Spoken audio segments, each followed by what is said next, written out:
What a day today. You can clearly see improvement. 46.98 mean of 10 best of 3.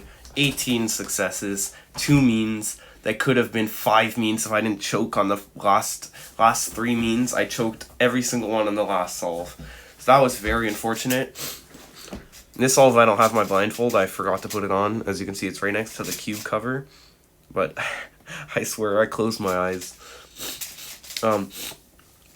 There's a lot of my DNFs where I knew what I did wrong, which is a good thing. I never solved the cube and thought it wasn't a DNF, or never, a couple times I solved the cube and it was like, I was sure I did it, but then it turned out to be an EF. But I'm not worried about that. What you're seeing now is the mean of 3.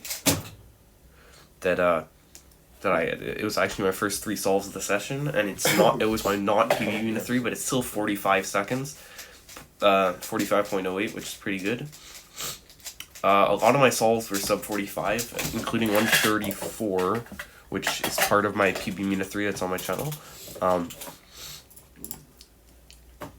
If you look at the graphs, my times are dropping down, and actually my number of successes is going up again, which I'm really happy to see that I'm actually being consistent. Something else I did today was I watched a couple minutes of videos in between each one of my solves, which helped me kind of like forget memo, and then helped me forget memo with the last solve and concentrate more on this solve. And I think makes sense now why I do better in comps, is because there's just that break in between solves, and I'm not constantly doing solves.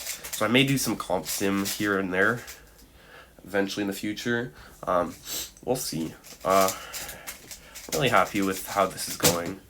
Obviously, I'm not using 100% optimal algs, but they're still pretty good algs, and they work for me. And I think now all I have to work on is just eliminating pauses and not being stupid in memo, and that's all I have to work on for 3-star, really. Still parity algs and corner twists, and maybe some floating edge twists I'll work on, but I don't know. And I think after my upcoming comps, I'll get into 4-blind, hopefully, and maybe some 5-blind, because now that I understand 3-style, I think comms will be a lot easier to learn on 4-blind centers and stuff, and wings. So, and the fact that some of the wings will probably be the same as edges on 3x3. And that's it for today.